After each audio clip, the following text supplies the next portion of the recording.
And we're live. Fuck it. I'll write it and we'll do it live. And let's see. We got 9, 10, Whoa, 11, whoa. 12, 13. Oh, that's the seconds. Never mind. Oh, you. We got we got some people watching. Does Hey. everybody have their dogs ready to go? Yeah. Mine. I got food poisoning the other day, so mine are kept in foil right now, and I will open them up when I'm ready to eat them. Probably a good call. Oh my god. Fucking food poisoning. Food poisoning is no fun. No fun. How's your uvula? My god, those little like pieces of pizza, like hitting it from behind. You don't expect uvular trauma on the backside of your like coming up, just and then my uvula like whipped out, smacked me in the middle of the forehead. Like it was, oh god. Hi Laura, how are you? Hey Laura. We're glad you made it for the vomit talk. Yeah. It was crazy. It was Okay. Hey, but tonight we're eating the hot dogs live on the air. Oh, as always. Hey, Jeff McKinney. AJ. I'm just assuming Rhett, JVB, they're here. They're all out cooking their dogs. Yeah, probably. Hey, man, shout out to everybody who jumps into the stream live but wants to know what happened at the beginning. So they actually rewind and they're like 6 minutes behind everybody else. That's class. Dedication. That's dedication right there. That's killer right there. All right. My feeling is if you miss the first couple of minutes, what Own you it. do is you watch it from where you're at and then go back and watch it again. No, From the catch up beginning during the commercial breaks. after the, yeah, there is that. Which, who's doing wine, beer, spirit, pop culture reference? X got tonight? it this week. Yeah, so there's your break. Just go back.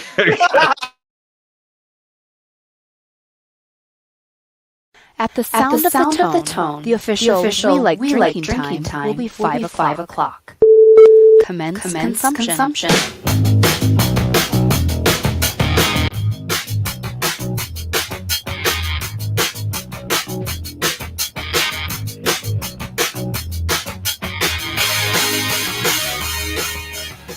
This week on episode 336 of the We Like Drinking podcast, we'll be discussing below prefixes, service no-nos, and we're cooking up something plump and juicy for the 4th of July. So crack open that beer, uncork that wine, and let's get drinking!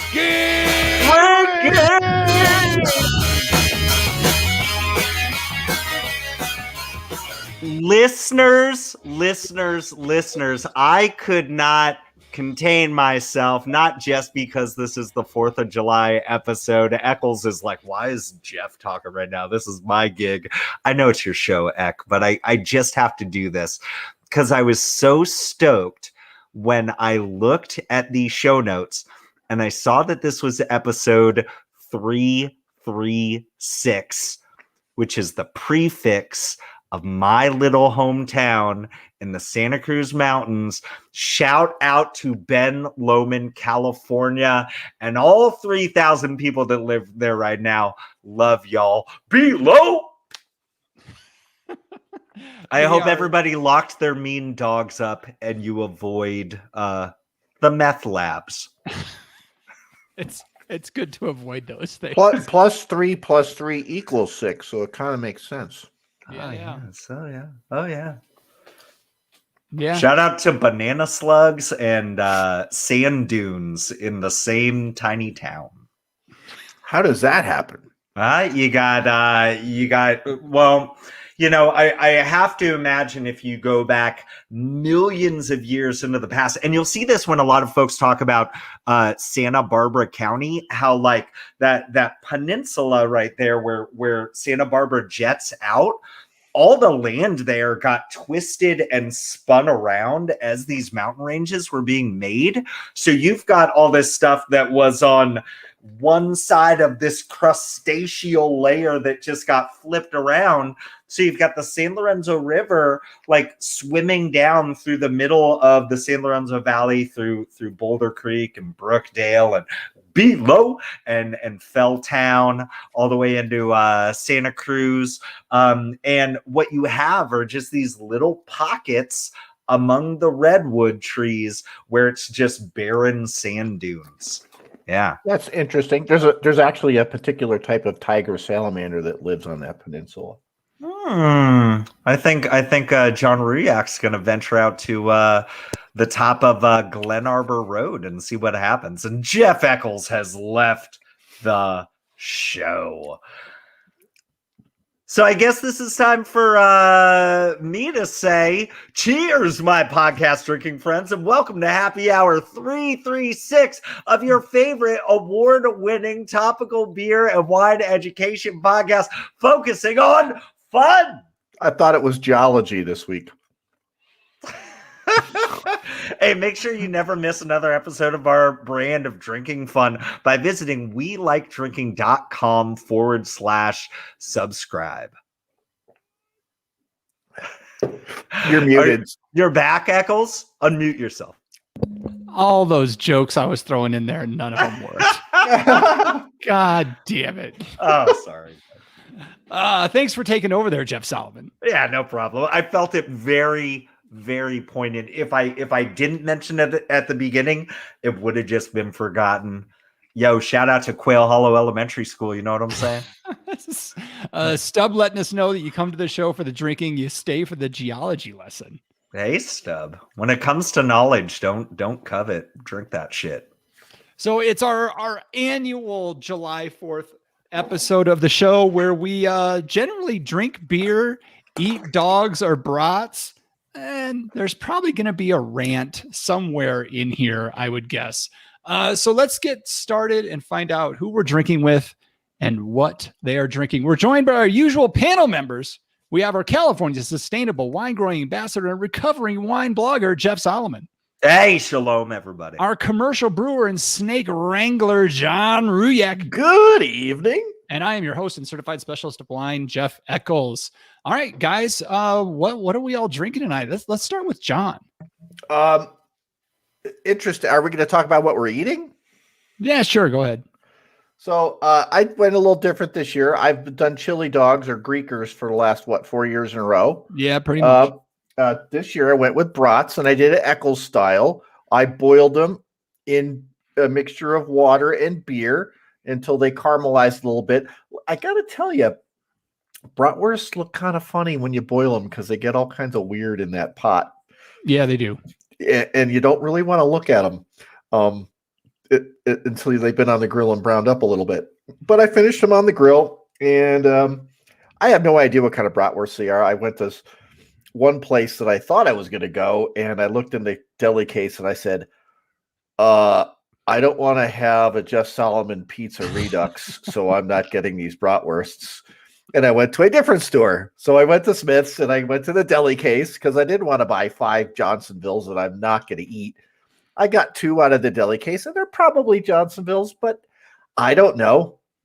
But I did them Eccles style, and I diced up some onions, and I've got Engelhofer stone ground mustard. Nice. Complementing the rest of that. And so I am having one of the competitors across the river, and it's a German Pilsner called Pearl Haggard. Of course it is. Pearl is hops. a type of German hop, Yeah. right? And Yeah. I guess the dude is a big Merle Haggard fan. So there you go, Pearl Haggard. It's we used to use Pearl hops in Pearly in our American Blonde Ale that we don't brew anymore. So it tastes kind of familiar, but this one's very good, smooth, very clear. And it's Ex Novo Brewing. Guy was in Portland for a number of years, came back here and started up a place across the river about 5 years ago. Makes good beer. Excellent. Jeff Solomon.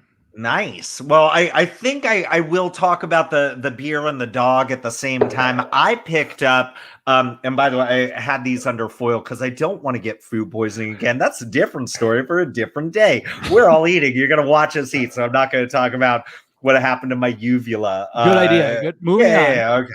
So anyways, this right here, it doesn't look as pretty here in the lights. You'll see a picture later on our socials. WeLikeDrinking.com/1 is where we do not share pictures on Twitter.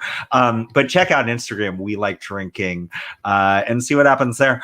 So this right here, the Kielbasa family out of Texas, Stub, watching live as you ought to do at WeLikeDrinking.com/show every Tuesday night around 7:30. They have a 100%, yes, Pacific, 100% grass-fed, grass-finished beef, smoked sausage that's in a pork casing. And so I chose only the finest ingredients, or at least, there's the health halo around there. It sounds like it's the finest ingredients. Right. I'll go with that.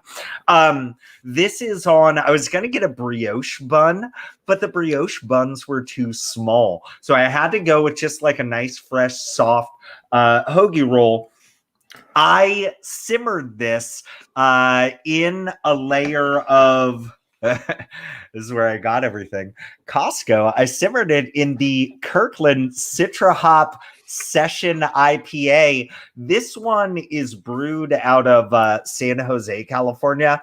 Hoffen und Malz Brewing Company, which, if I had to guess, maybe look it up later, I'm pretty sure that they're affiliated with Gordon Biersch, because you'll get a lot of like knockoff Gordon Biersch there as well. I will also say the can, and I don't know if any of you can notice this in the stream and on YouTube, it's a different feeling and different weighing can, which leads me to believe that that's one of the reasons why it can also be cheaper. But simmered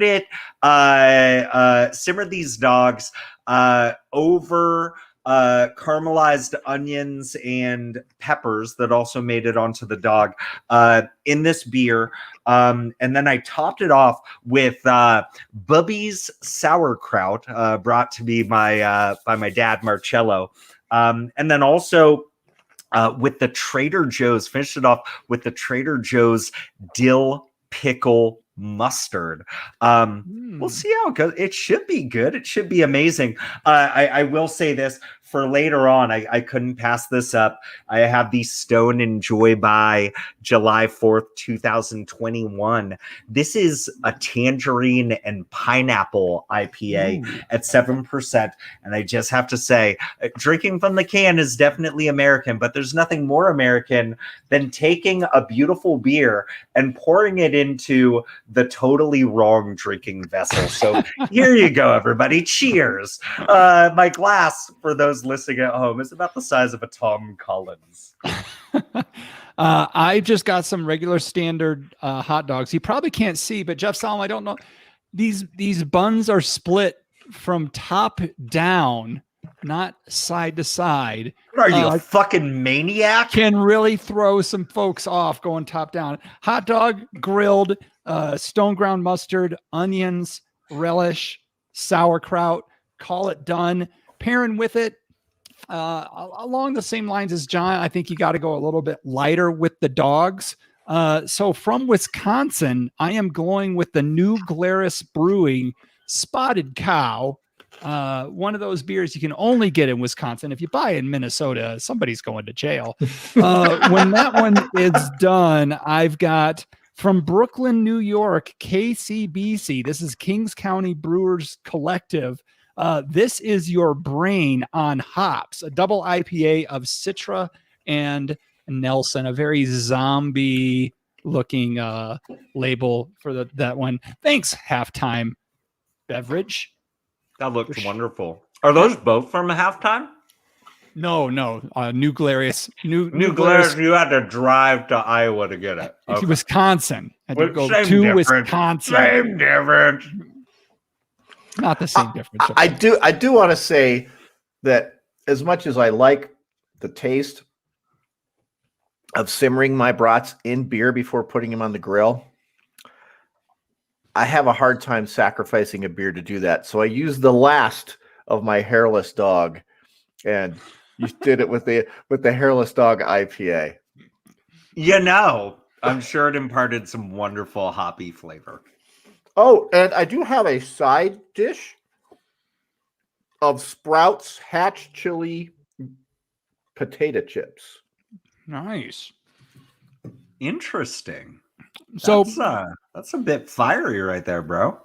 That's as There you fiery as telling the world the gender of your unborn child with fireworks.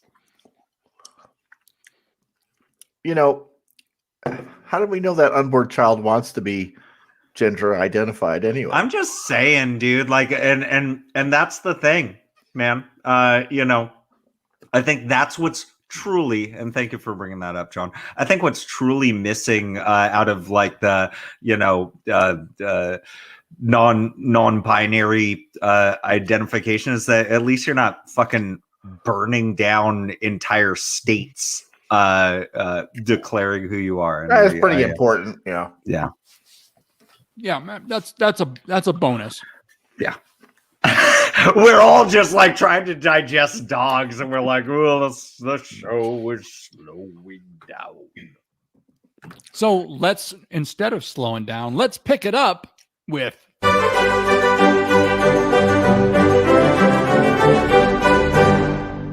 wine, beer, spirit, or pop culture reference. This is where I'm going to give these guys a term, and they're going to try to tell me if it's a wine term, a beer term, a spirit term, or some kind of pop culture reference.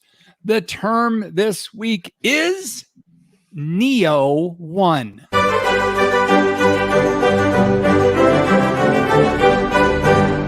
So is Neo 1 a wine term, a beer term, a spirit term, or some kind of pop culture reference? Jeff Solomon. Can you spell that, please? I can. Hold on. And maybe I should take a bite of my food like you two have in your mouths right now. Let me pretend to write this down. On my own. Dan, by the way, joining us live, says chili dogs and chips are his go-to for the 4th. Neo 1 is Neo and the number 1. Are they connected? Is it like one continuous situation? I'll say yes. Oh, Is there an umlaut over the E or the O? There is not. You guys aren't in the chat, correct? You're not watching comments? No, I'm not paying attention, but I'm clicking out of it right now. Yeah, I saw something out of the corner of my eye, but you're up, Solomon. He picked you. That's right. I'm so meat sweats. Sorry. To me, and truth be known, I did see somebody in the chat wrote pop culture. I didn't read the rest of it. I actually was thinking, to me, it's unavoidable, and this is probably why I'm going to be wrong. So let me tell you what I think it is, and then let me tell you what I think Eccles might be trying to do. I threw this down as pop culture. I know that, God, was it around this time last year? There was the comet Neowise that people were following. I don't think it has anything to do with that comet. When I see something like Neo 1, you know, I start thinking of the name Neo. I start thinking of like the Matrix movies. And the reason why I'm going that way, as opposed to like, I know Neo means new in general. But it just screams like science fiction or like gamer or something like that. I bet you like Neo 1 is some sort of like, he's like some really famous hacker from Germany. That would be just like where I'm gravitating to. And that's what I'm going to go with. However, if I were Jeff Eccles and I was trying to be all like gamesmanship, like, I I bet you it's like the name of a gene that they just discovered on like a particular like species of malolactic bacteria. But I'm going to say pop culture reference as opposed to, I guess he would put that in like beer or wine, but pop culture. Pop culture. And it was some kind of German hacker. Is that a famous German hacker named Neo1? Neo1. John Ruyak. You know, I had a quarter of my eyeball on the Ukrainian Swedish round of 16 game today at the brewery, and I think Neo1 was the Swedish guy who got red carded in the 99th minute, but probably not. It probably wasn't that. Actually, I think Neo1 is a new hop variety. Okay. From Hopsteiner or something weird like that. That's John so lazy. Like, yeah, it's the new one. We'll just call it Neo 1. Well, you know what? We had a guy from Hopsteiner drop by the old brewery and dropped. And why? Okay, here's a beef. Why does a major hop provider that works with different farms to grow new varieties bring 1 ounce samples to a brewery? What am I going to do with 1 ounces in 300 gallons of beer? I don't understand that. So basically, I'm saying that these guys are cheap. They should have brought us a pound of each one. There you go. I agree. Okay. So Jeff Solomon says that Neo1 is a German hacker. I'm sorry, a famous German hacker, pop culture reference. John Riak says that it's some new hop, and he's going with a beer term. Or a robot that delivers your slushies anywhere on campus. But I'm sticking with hop. Or a robot. Okay. We're going with hop. Okay. Neo1 is in fact a beer term. Neo1 is from the Neo Mexicanus breed of hops. It really shines as a whirlpool or dry hop addition with its huge lemon and lime notes. Neo1.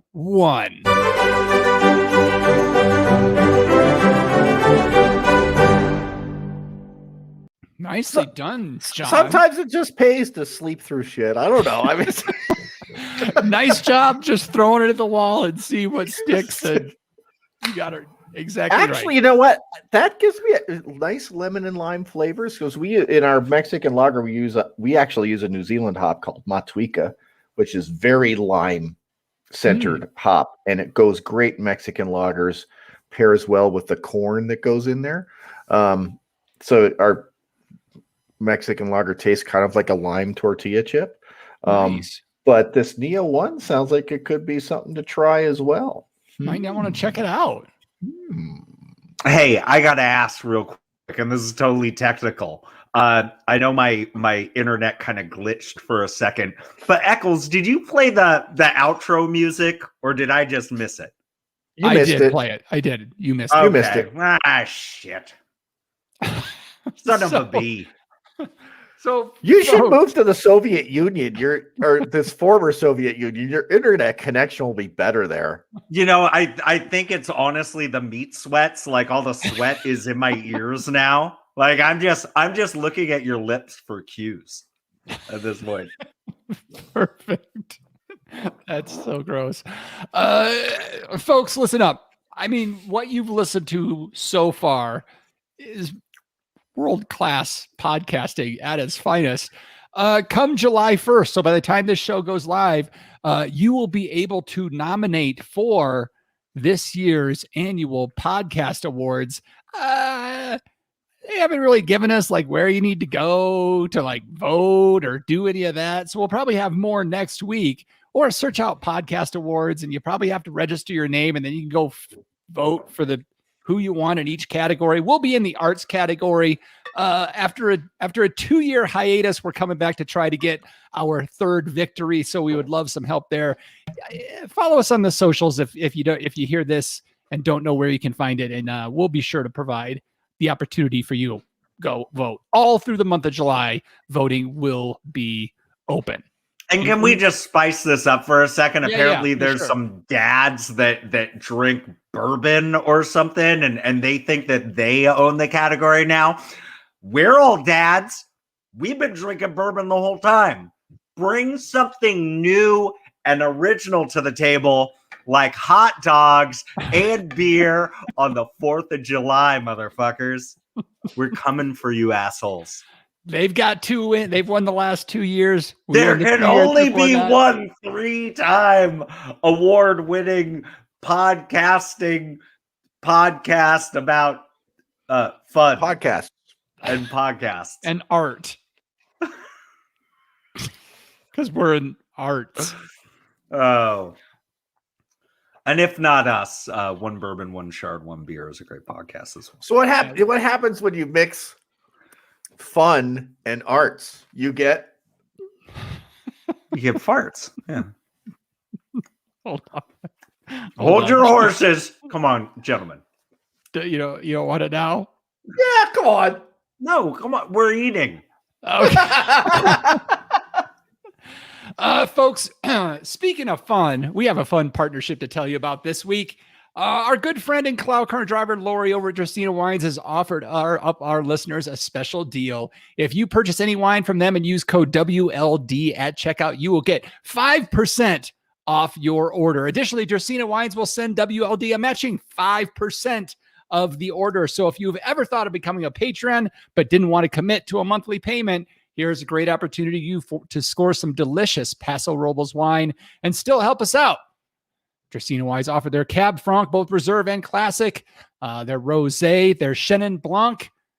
You have tons of options to go get. So this really is a win-win-win for everyone. If you pick yourself up some today, visit welikedrinking.com/wine. They'll take you right to their site where you can throw the bottles in your cart.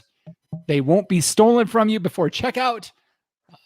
WLD Never. gets you 5% off. Any thoughts on that, guys? Yeah, man. I don't know why I always have like the $5 footlong song playing in the background. I think we might get sued if I start singing it during a promo. But just repeat that in your head and the promo code WLD. You know, Dracaena makes fantastic wines, and Lori, we love helping you out, and we love y'all helping us out. This is like, it's a match made in heaven, like hot dogs and beer. It's a match made and Cabernet Franc. It's a match made in clown cars. Yeah. This is true. WeLikeDrinking.com/wine. That's WLD at checkout. All right. So our good friend and guy on the bottom, Jeff Solomon, he's got something to talk about tonight. He seems a little fired up. So, Jeff, we're about halfway through the show. Is this going to be the rest of the show, or is this only going to be like a 10-15 minute rant? Where are we going with this? This is like 10-15 minutes. We're going to have time for other stuff. But this is our brand new segment called I Got Something to Say. Hey, Jeff, do you want to do booze news before you go off the rails, or do you want to go off the rails? I should drink more. Yeah, let's get into some booze news. We didn't even talk about what we wanted to talk about tonight. John, did you? I thought we were talking about Tinder and Malbec and that one's in naked wine bottles in Argentina.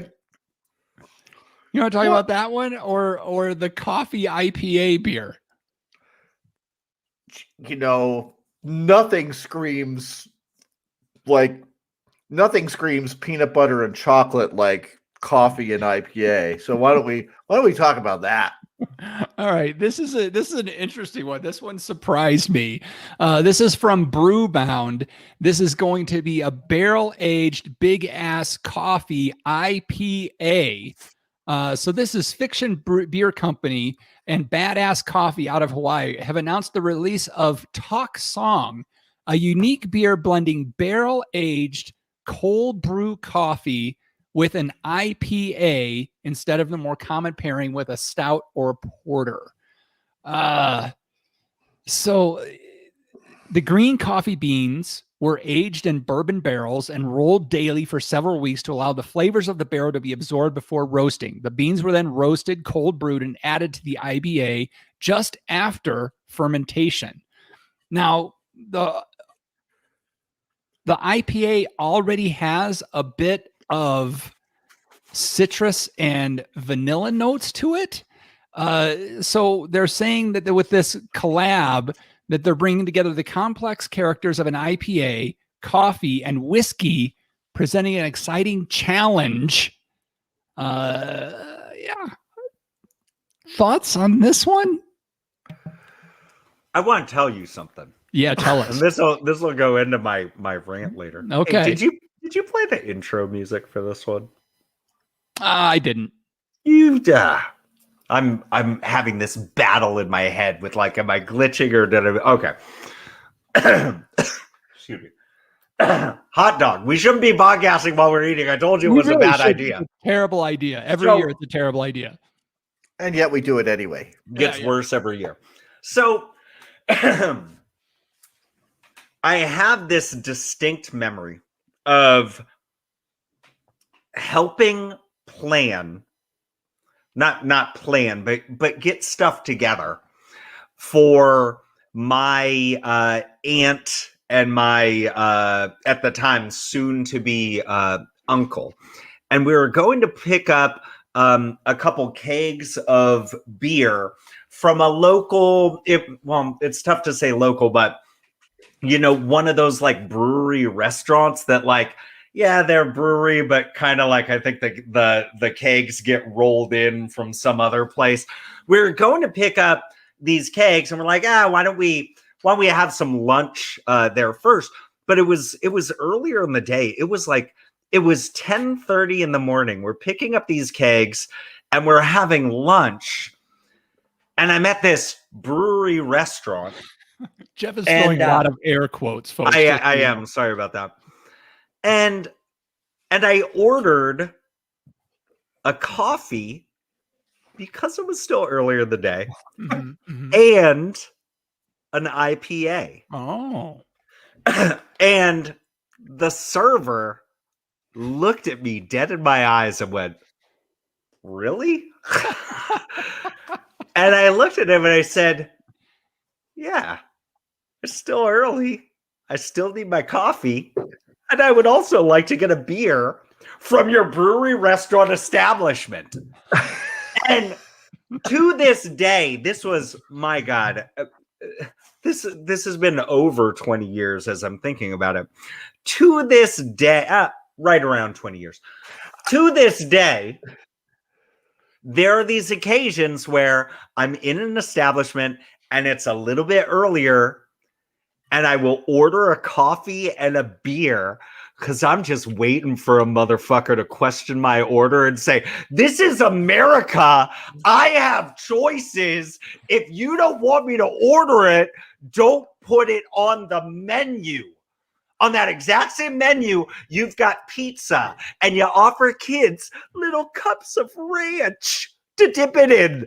And I don't look at you and go, "You're an idiot. You don't understand pizza," because pizza and ranch do not belong in the same sentence. But I don't do that shit.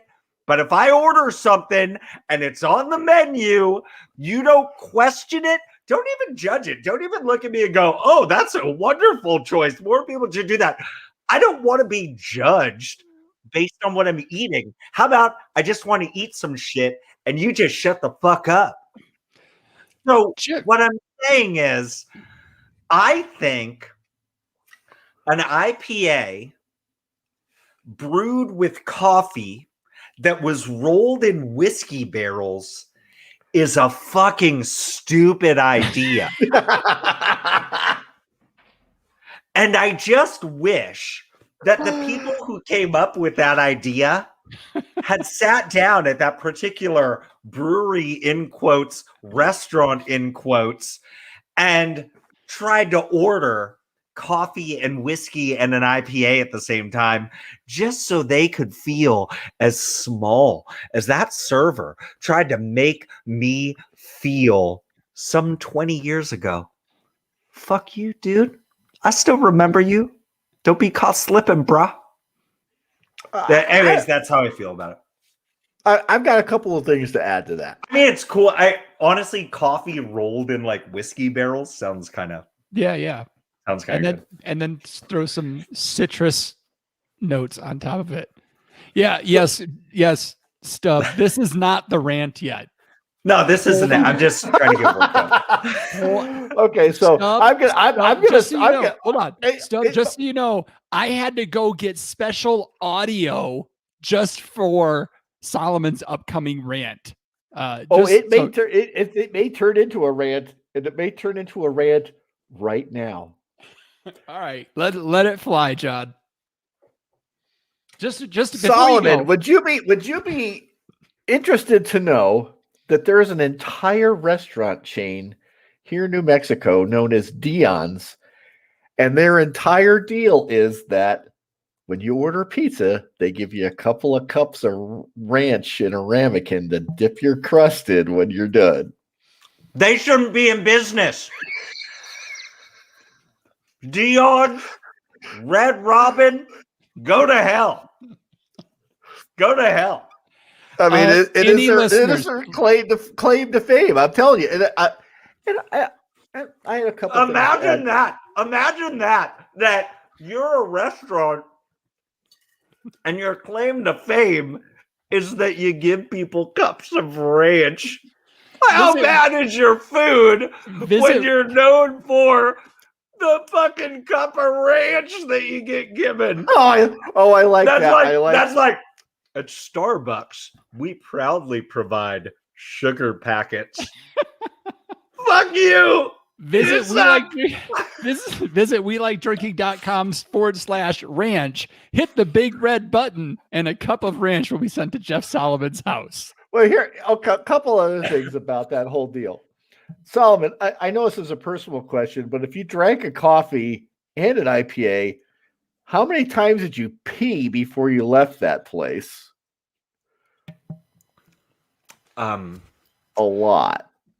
I mean, actually, that is kind of personal. I'm actually trying to go back in my brain and think about it. I probably peed a couple of times there. Broke the seal, if you know what I mean. There you go, demonetizing us again. We were doing fine till Ruyak says, "Tell me about your bathroom habits."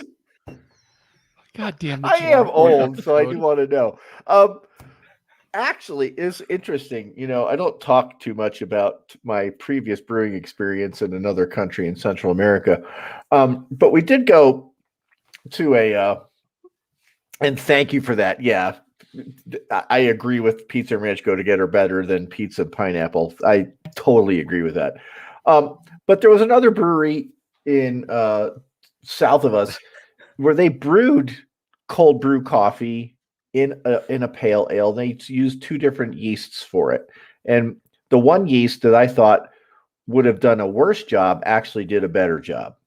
And that was the American ale yeast as opposed to an English ale yeast. I thought the English ale yeast would be more mellow, and it was, but it completely muted all the flavors. And the American ale yeast accentuated the coffee. So, you know, it can work, but I don't see it in an IPA. I would see it in kind of like just a pale ale, something that's really lightly hopped or something like that, so that you weren't, you know, it was just straight up bitter without a lot of hop notes, as opposed to getting all the floral or citrus or piney or all the other stuff that would interfere with the taste of the coffee. So yeah, this is a lot of bitter on top of bitter on top of bitter. Yeah, exactly. So I see it working better in a lighter body pale ale than in an IPA, and it's as an IPA. So, or perhaps, obviously, I think we all would happily try it. Not sure we would finish it. Sure. Yeah. I mean, I pee enough every day as it is, so I don't really need the help by having coffee and. I mean, we tried the cold brew wine. You guys were all fired up to go get that shit. That was one of our less favorable decisions. Yeah. Based on that statement, Jeff Solomon, I believe nothing from what you think happened 20 years ago. Your memory is faltered. I'm sharp like a tack. I think the gentleman happily brought you a coffee and an IPA, and you just were upset that he wasn't upset at what you were doing. I think that's probably what really happened. Hey, I'm trying to be edgy here. Why aren't there any responses? And just for the record, pizza crust dipped in ranch is actually pretty good. It's just weird. Like, I think it's the over condimentization of food in general. Like, I'm sorry, man. Like, you show up at, especially if it's a brand new restaurant, and here's the chef that's just been perfecting their craft the entire time. Honestly, I kind of think salt and pepper on the table is a fucking no-no. Because like it's folks always do it. And John, you probably see it more just in your experience, like working in the service industry. People start slathering stuff up before they even tasted it. They don't know what it tastes like. And there ain't nothing wrong with pizza crust. If you're telling me that the pizza crust must be saturated with something in order to be enjoyed, maybe it's not a good pizza. Now, look, if you've been going to this place for evs and you're like, I'm thinking of switching it up. Let me see what's going on with some ranch. I don't know why the fuck you choose ranch. Well, let me switch it up a little bit, you know? Maybe I'll put some spicy oil on it. You go ahead. But fucking please do that shit in private. Do not let the chef see you taking a huge dump all over their creation, because that's what people are really doing. And I'm sorry, that one chain, the equivalency of ranch and turd on food, exactly the same. That is not a false equivalency. That is 1 for 1. Well, I will totally agree with you. Good pizza crust should stand on its own. It should need no help whatsoever if it's good pizza crust. I will say that Dion's has made a pretty fair business decision with their adding ranch into their boxes of pizza, because they have like 40 locations across Texas, New Mexico, and Colorado. And during the pandemic, I'm not sure how they did it, but they had cars wrapped around the building 3 times. Wow. And you had people out there directing traffic in this spiral of cars 80 deep at one place. I'm just they imagining. sold a lot of freaking ranch dressing though. I'm imagining that cup of ranch sitting inside of that hot box of pizza on the way home. And I'm just thinking about all the fucking shit that's going on down there. I had an interesting story about pizza the other day, but we're not going to talk about that. But I'd imagine that happens a lot when you got your fucking hot ranch that went on a little journey. No, thank you. All right. Sure. From an IPA coffee beer to a hot box of ranch. Hey, you been to this new restaurant? They give you ranch when you ask for it. Like it's fucking something. Like okay. This is what we're known for. We're gonna they put ice in their water. We're gonna dust off the soapbox and present it to Jeff Solomon. He's got an intro song. We've got sound effects queued up. Yeah, here we go, folks. Ladies and gentlemen, welcome to our brand new segment. It's called I've Got Something to Say. Was I supposed to play an audio with that? Yeah. Oh, okay. Okay, do it again. Do it again. Ladies and gentlemen, welcome to our brand new segment. I've got something to say.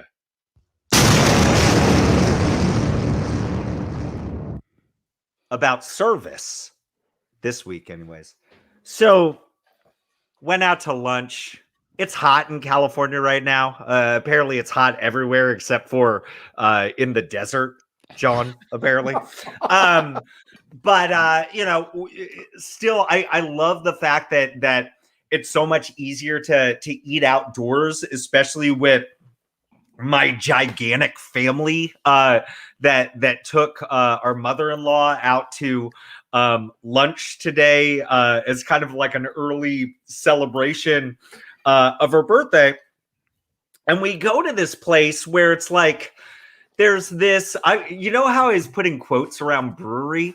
I'm going to put quotes around winery, but like they're soft quotes. It's like the single, like the single quotation for this winery. Because like, yes, they make wine, but they're the type of winery that's more about like entertaining people. Like they've got, and not going to say the name of this winery. They've got their original winery that's like out in like Hollister, California, and then they like bought up some other wineries. They bought a winery in, it's either Morgan Hill or San Martin. It's like right on the border there. But now like they're opening up restaurants, and how difficult is that? And like I do not I am not going to lessen the fact that starting up a restaurant, running a restaurant, doing service and putting all this money into something during the middle of a pandemic, during the middle of like an economic crisis, that's not easy. And I am not going to kind of harp on like corners cut that much. But you know, California's coming back, and people can eat inside. There really isn't a restaurant anywhere around me where even on a Tuesday afternoon, the day that we're recording this podcast, that just wasn't, I'm not going to say packed during the middle of lunch on a weekday, but it was substantial. How many people were there? And we show up to this like hip new restaurant that's owned by a winery in downtown Morgan Hill, and y'all can figure that out later. And you know, they've got like this big, like, you know, like the hostess is almost like a maitre d', like waiting outside of like this theater, and then they walk you over to your table, and everything's beautiful. Like it looks like this club, like this lounge that's like outside, but it's inside at the exact same time. And you know, as expected, you know, just based on the atmosphere, and this is like 1 o'clock on a Tuesday afternoon, just based on the atmosphere, it almost has like a little bit of like a Las Vegas vibe to it. And it's expected that drinks are going to be a little bit more expensive, that food is going to at least be made to sound fancier and maybe be presented in a better way. You know, and the prices are going to reflect that. I ordered a beer that I was excited to try from like a real thumbs up local brewery 25 out of San Bautista. Yes, it was a hazy IPA, but that's fine. But they go to bring this beer out, and it says right on there, look, a fancy schmancy establishment. If you want to serve me a beer in a Tom Collins glass, because that's the way you want to do things, you know, that's kind of your gig, and it kind of goes with the territory. I think it's kind of whack. And I would not, even if you wanted to give me less beer, you could give it to me in a vessel that at least allows me to, and they just poured it all the way up to the rim, allows me to like smell the beer, stick my nose in it. But on the menu, it said it was 16 ounces. And I'm looking at this thing and I'm like, this ain't 16 ounces. Yes, sir. Is that the glass? This is not the exact glass, and it was a little bit taller than this. But here's the thing. That's known as a stang, by the way. Appearance kind of matters. And if the majority of your customers, when they see that this is a 16-ounce beer as stated on the menu, when they see it and they're all stopping and questioning it, maybe it was a bad decision. And like literally, maybe you just don't put how many ounces the beer is on the label. And I just would have been like, oh, okay, that's the way they do things here. I probably won't order beer here again. But here's the other thing. I'm taking a couple sips of the beer and, level is down like a finger or two. And then I notice that there's a big chip on the opposite side of my glass. And I just want to ask everybody real quick. Like if you're a customer and you order a beer and you notice a chip in your glass, what do you do? Eccles, what do you do? I notify the server. I let them know because I don't know when it cracked. I don't know when it chipped. That glass could be in the beer I'm drinking at that moment. So I'll say, hey, I noticed a chip in this glass. It's no big deal. Can you just replace it for me or something along those lines? And John? As the server in these cases, and I've had this happen, it gets washed in a barmaid and gets clinked against other glasses, and sometimes there's a little chip. You grab it, you say, I'm so sorry. You go dump it, you throw it in the trash, so the customer hears it break and it's never coming back, and you check another glass, make sure it's perfect, and serve them another beer. Yeah. Boom. And very sorry, sorry. And that's not even a question. That shouldn't be a question at all. Now, you don't even inspect the glass. You just trust the customer and say, out it goes, into the trash, replace it. Now, if the glass is empty or it's near empty, okay, yes, I can bring you another one. You're probably going to be charged for it. But if it's above a quarter or a half, I would probably just replace it. And I'll say, like, it was a hefty head on what I poured. So to be more honest about it, it was about this tall. Yeah, and it was a taller glass. Yeah. And literally like 2 or 3 sips. And here's the thing, just to kind of piggyback on my expectation. I bounced this off my sister, who before becoming just a rock star epidemiologist for Center for Disease Control, she was a server like all through college, and it's like, I just want to double check with you because and she was saying the same stuff that you are, and I'll even double up on top of that. I didn't tell anybody else at my table because they didn't need to know. Mm-hmm. And I didn't want it to be a big deal because this wasn't about me, and it wasn't about like giving everybody else something to go and like talk about. It was just, hey, let me talk to you real quick as the server. And I would say, because I've also been on the other end where I'm at a table and there's somebody that goes, they see a chip and then they start yelling and freaking out. And it's like, hey, just talk to the server. They'll take care of it, right? It's an expectation, as you're saying here. So server comes by and they're closest to me. So it was really easy. I said, and I kind of set it out near the edge of the table and didn't touch it for a couple of minutes. They come by and I go, hey, I saw this chip right here. Can you just replace this? And she goes, as she should, oh my God, I'm so sorry. Let me take care of this right away. She takes the glass, comes back a few minutes later, real quick, right? A few minutes later, gives me a fresh glass that's filled up as high as this glass is right now. Oh!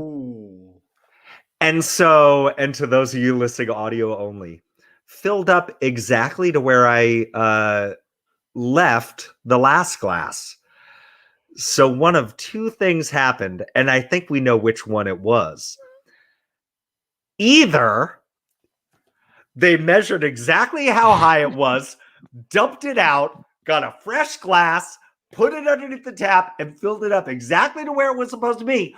Or they took my beer from a broken glass and poured it into a brand new glass and gave it to me like it was no big deal. It's a big fucking deal. Drop that bomb. It's a big deal because, as Eccles stated, as Ruyak stated, as everybody is saying, we don't know when this glass was chipped. We don't know whether or not there is glass floating around in there. You could, I mean, I don't know if you could kill somebody with a tiny little piece of glass, but you could really ruin somebody's life, and you could ruin your own business based on the lawsuit that would be coming your way if the worst of the worst thing had happened. Lawsuits are not good. Drop that bomb. If I show you there's a chip in my glass, throw it the fuck away. Give me a brand new mother grabbing glass filled all the way to the top with some fresh beer and apologize. That's minimum, and that should just be a reaction right then and there, right? And here's the thing that gets me too. In a conversation with my sister about it, she said, "Did you speak to the manager about it?" And the reality is, I didn't want my day to be ruined anymore. I'm not gonna sit around and wait for that. And certainly, look, if the manager happened to have walked by, and I had known, I would have been like, hey, let me kind of talk to you about this situation, right? But I'm just not going to get into that. I'm not going to get into that, especially at this club type restaurant that's run by a winery, in quotes, where your rosé tastes like trash. Drop that bomb. And where I ask, when there's no kiddie menu, but I look and see that you sell a hamburger and french fries, and my kid doesn't eat meat. That's right. My 7-year-old's a vegan. Fuck off. Drop the bomb. And I say, hey, can you make my kid a grilled cheese sandwich? And they go, oh, I don't know if I can do that. And then I go, okay, well, I see you have all these flatbreads, and I look over at my son and I go, you like pizza? He goes, yeah. I go, this caprese right here, how about you just give me cheese, just straight up cheese? And she goes, oh, all the flatbreads are pre-made. The flatbreads are pre-made. And that makes me think, are the burgers pre-made? Mm-hmm. And is that why you can't make a grilled cheese sandwich at a restaurant that carries bread? Because and everything's cheese? a Marie Callender's frozen meal in the back. I mean, I get it, I paid for the ambiance. I paid for the emptied out, not really a parking structure, where if you drop your, if you happen to carry a purse, I carry a purse.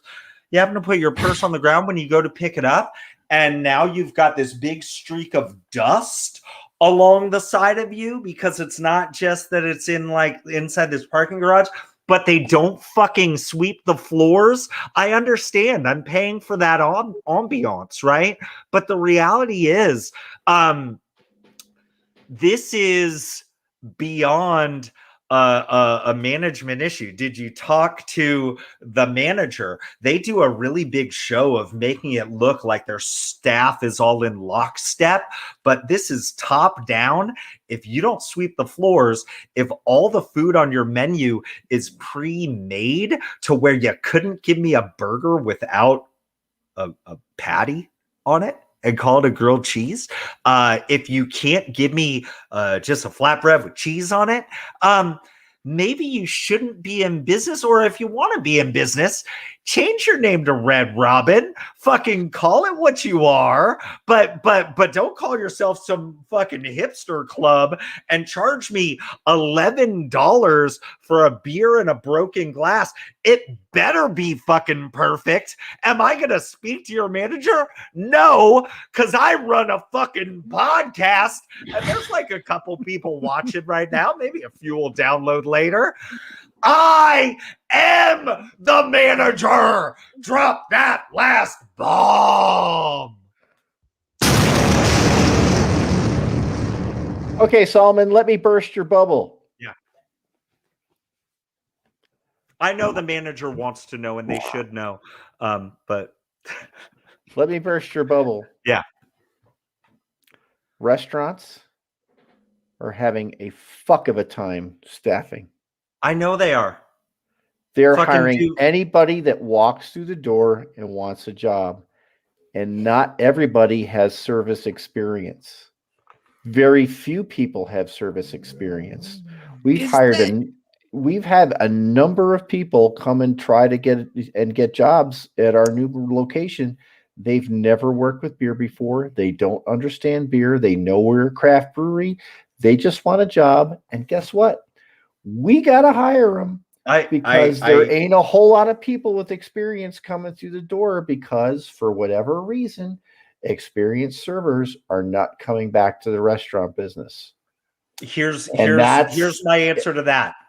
Fucking for the person that greets you and walks you over, for the person who comes up and pretends they're the floor manager at the very beginning and then disappears for the rest of the time, for the server and for the, I'm assuming the bartender that then dealt with the beer, between all those eyes, not a problem.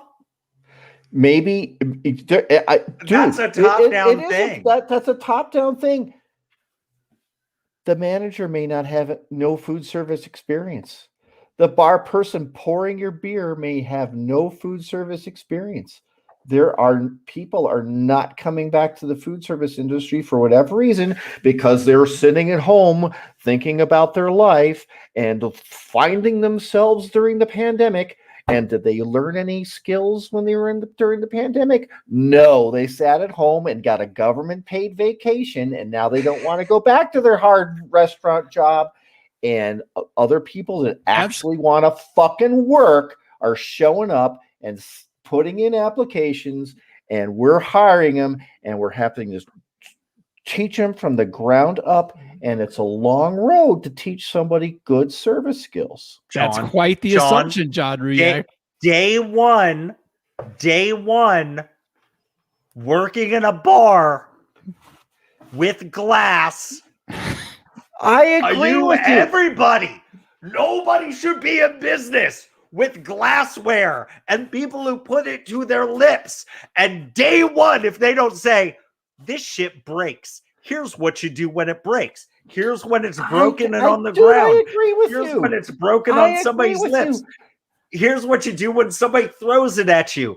And I'm sorry, I have no problem saying this because they need to change. And if they're not doing it, I'm letting it be known on my podcast, mine. That's known. My segment, by the way. I like how you tried to take it over, John. But this is my segment. I took 45 seconds. Give me a break. This is my segment. And what I'm saying is you're making a lot of apologies for somebody who in general did an all right job. You know how much I tip my server? 20%. Because I'm not a fucking asshole. I tip my servers 30 to 33%. Oh, look at you. You didn't have to pay $11 for a beer in a chip glass. Where's my one-upper button? Damn it. I need a one-upper button. There's been a one-upping. But yes, and Stub, thank you for asking in the chat. Wonderful lunch. It was so sweet. So, okay, Solomon, I do have a question for you on this. Yes. Thing. Okay. Yes. If you didn't talk to the manager and you tipped 20%. How exactly did this server learn anything from this situation? Again, I wasn't going to ruin my day anymore. But if you would like me to go back tomorrow or waste more of my time, I'll go on their online form and I'll do that. But I'm just letting everybody know, hey, everybody, fuck it. Mohai Social downtown, they took my beer that was in a broken glass and then poured it into another glass. How do you know they didn't pour it through a sieve? Nothing of it. How do you know they didn't pour it through a sieve? Allegedly. They should have told me that was their thing. Oh, see, our cleansing technique. They would have fucking had a big sign. I'm sorry. Our There's there's no excuse. Just don't fucking do it. There's not. I mean, and that's the thing.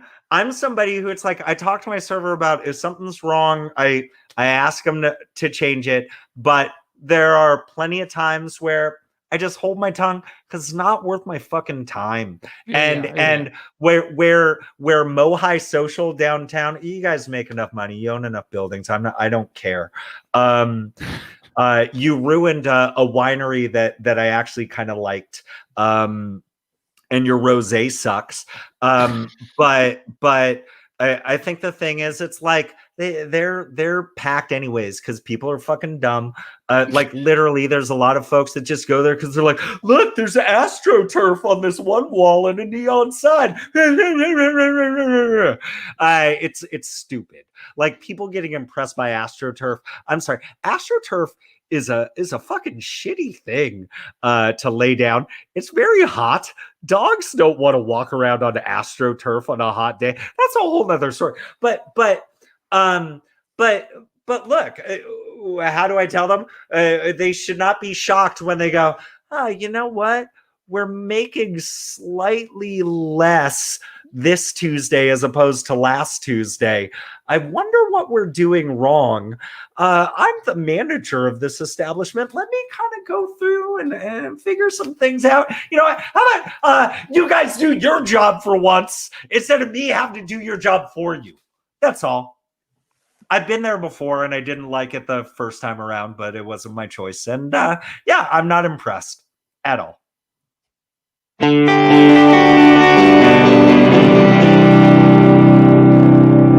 Last call. Last call. Time to clean house and fire everybody. You know what we do here, folks. We're looking for a little bit of help from you. John Ruyak with folks on to follow us on the social media platforms. How can they do so? Well, you can follow us on Twitter. That's We Like Drinking 1. Instagram, We Like Drinking. And, you know, there might be a picture of me on the tavern from yesterday. If you want to go to the tavern, go to welikedrinking.com/tavern. That same picture may be hijacked and on our Instagram page as well. Oh, really? Yeah. You know, there was a smoked whale testicle sighting during that visit. Jeff Solomon, if the folks have some thoughts on our show and how we treat our guests, where can they go to leave a review?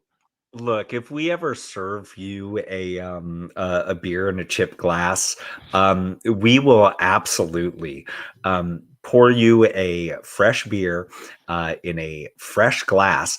But if we do ever do anything that doesn't meet your expectation of our standards, there's an easy way to let us know, right? Go ahead and go into your favorite podcast catcher app. It's probably Apple Podcasts, and fill up the stars that are there. However many stars you feel is right, because I don't want to tell you how to think. It's really feedback for us. We want to make this show better. We're sorry if some shit goes off the rails sometimes. You know, let us know specifically how we can make things better.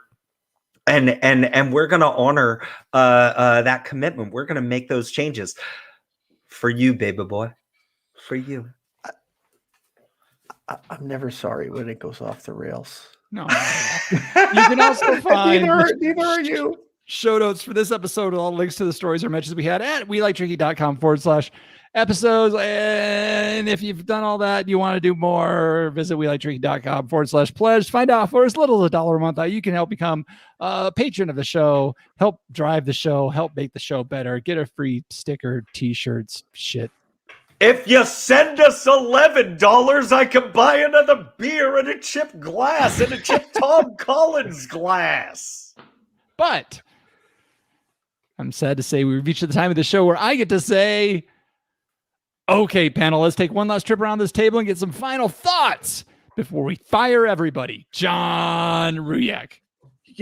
So what's like the most disappointing thing as a kid during the winter time?